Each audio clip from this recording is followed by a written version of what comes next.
All right, folks, this is Jason with the Primal Outdoors channel, and I'm here with Michael with Wanderlust again, and this time instead of the Kia, we've got the old Ford in here, and we're going to be working on installing something that many of you have been telling me that I have needed for a very, very long time.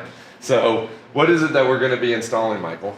So today we've got a Warn transformer winch mount and grill guard, and Warn 15,000 pound winch. Yeah, so that's going to be fantastic.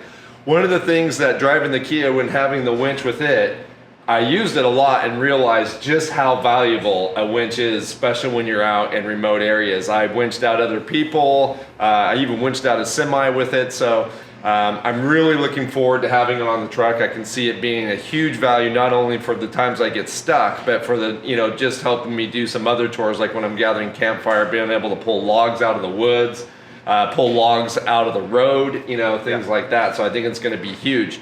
So this is going to be kind of a part of maybe a mini series that's going to be happening on the channel because it's October.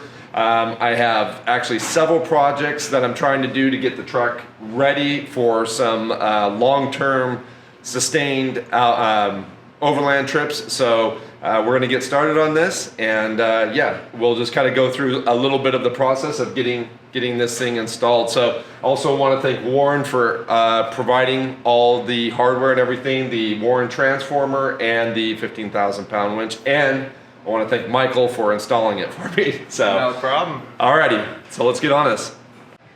All right, so we're just unpackaging all of the winch stuff, all the mount stuff, getting everything kind of organized so we know what we're dealing with, and we're gonna pre-assemble the winch into the winch mount and then get everything mounted up.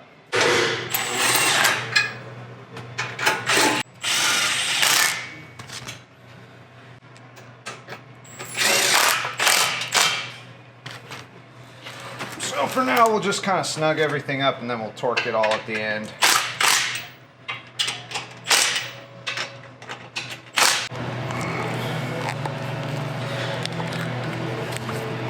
So just trying to get these little rubber contact protectors on. There's a lot of amperage that goes through these wires, so you really want them, but man, they can be a pain to get on properly, but don't skip them. There we go. One down.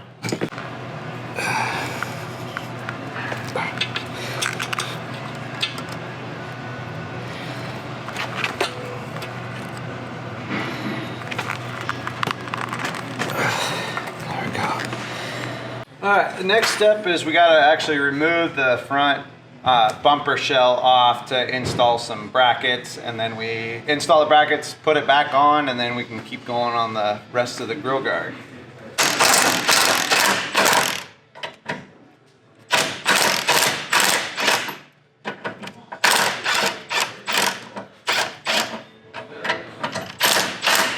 So there's retainer clip, like a nut retainer clip on the back side of this. You want to undo them evenly back off so that thing doesn't just start spinning and you can't break loose the other one. So you want to kind of break them loose evenly.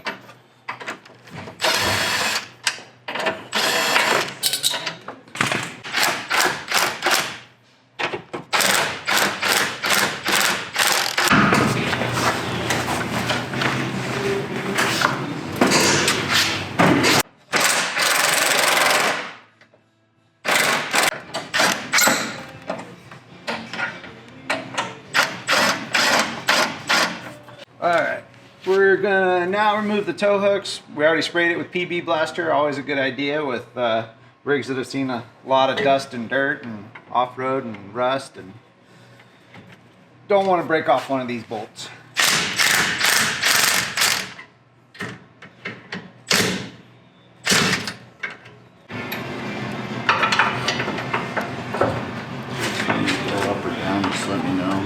Just there's good for now. There's a ton of adjustment in it, so okay. We'll just kind of get it up and snugged close, and then we'll adjust it.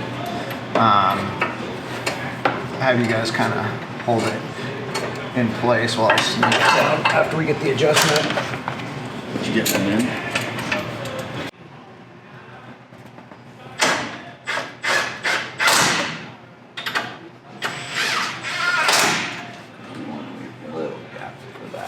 Or are we side to side? I'm just putting it back where they were. Gotcha. On terms of side to side, need to come up on this side just a little bit, right there.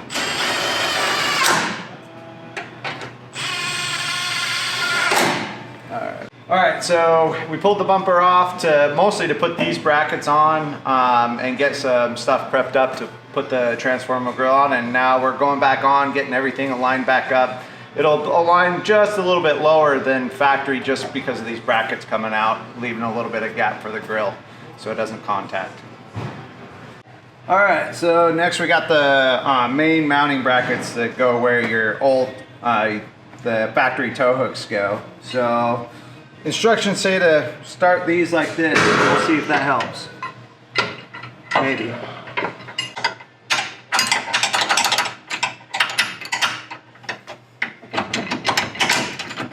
Go. We gotta install these top ones, and that kind of helps line everything up, and then apparently we have to snug these down and drill our own holes. So not sure why it didn't come pre-drilled. I'm guessing so there's some adjustment in there, but I would have thought you could have done that with some slotted holes. So we got spacer shims that we're supposed to put in between here to take up this slack in here. And then we should be able to bolt everything together now that we got all the holes drilled. So.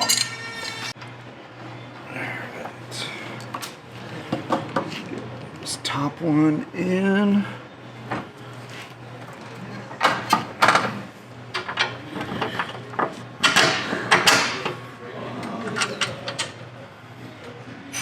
Kind of get everything finger tight until you get all the bolts in. Now we're just refitting the tow hooks back up to the new relocation brackets so that you still have recovery points, which is a nice feature. Weren't sure if they were going to get deleted or not.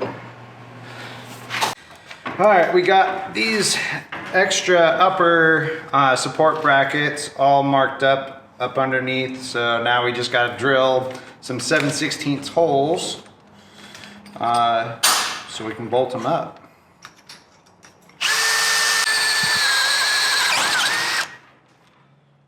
Okay, so this part's kind of fun. Not. This nut goes inside the frame, and the frame actually has like a dip in it, so you actually have to bend this thing just right in order to get it, and this thing needs to be about another 3 inches long because you kind of got to get your hand in there to hold it. This bolt goes through from the outside of the frame through this stiffening bracket that goes from the frame up kind of at an angle towards the top of this thing. It's supposed to stiffen everything up for when you're pulling on your winch so it doesn't rotate down. All right, now, so we've got pretty much everything. The winch is all bolted up, the transformer's all on, all the internal gusseting brackets are all done. Next step is to get all the wiring before we put the tubes and the brush guards on, just makes it easier to get into stuff. And then do our synthetic rope, tension that all up, and we're just about there.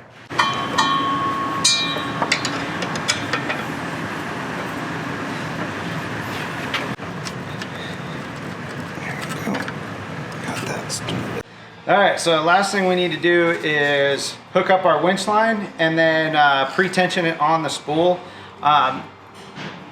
This is one of the main mistakes when people install winches, is not pre-tensioning the line. What the pre-tensioning does, it takes the slack out of the line and distributes it evenly on the drum. And what that does is it doesn't allow the loops on top to get tight and pull down into the loops down below, where it actually can get caught and chafe and all those kinds of things. So you want to pre-tension it, a winch under load the first time you use it, and then after you use it in the field, a lot of times it'll bind up on one side or the other. Pull it back out and bring it back in and retension it evenly, and that will make your winch last a lot longer, your winch line last a lot longer, work way better for you in the long run.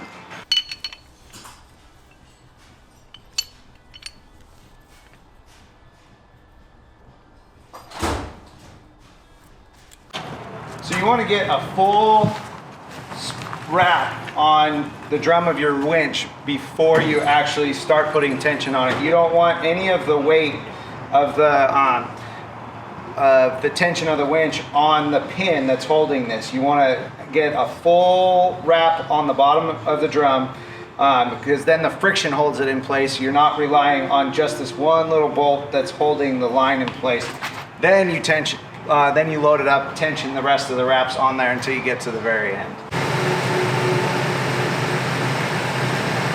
So you always want to operate your winch with your engine running because winches pull a ton of power. You want your alternator recharging your battery. You'll kill a battery so fast.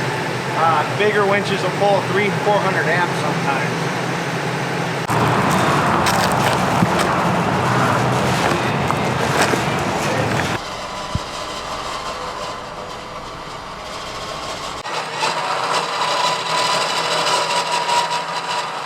All right, let's talk a little bit about these two things. Most people probably don't know what they are. So this is an abrasion sleeve. You use it on synthetic ropes. You want to put it on, slide it all the way up towards the hook to store it. But what this is when you're actually using the winch to winch yourself out, if you have to go up over a rock, a sharp rock or something like that, you want this in between the rope and that sharp object so it doesn't rub a spot in it and weaken your rope. And then this tag end is actually not just to look pretty. A lot of people put it on their keychain or something like that. It's actually a safety device. When you're spooling your winch in, you don't want to grab it here when you're getting close. You can actually have the winch pull it into the fair lead, break your hand, rip fingers off. This is actually what you're supposed to hold on to when you get close here and winch in. It'll stop on this and never be able to pull your hand in. You can let go of this really, really easy. That's what that's for.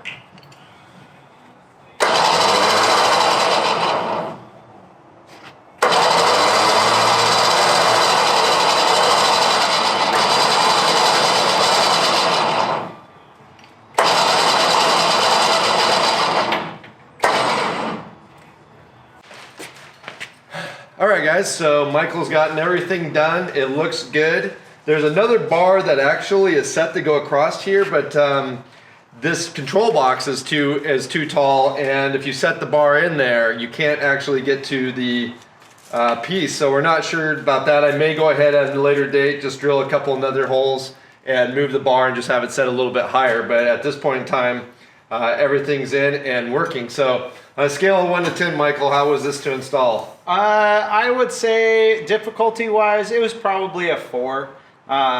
It's not the easiest. There's just a few spots in there that are kind of hard to get to. Yeah. It's really the only thing, and I was surprised that we actually did have to drill a couple of our own holes.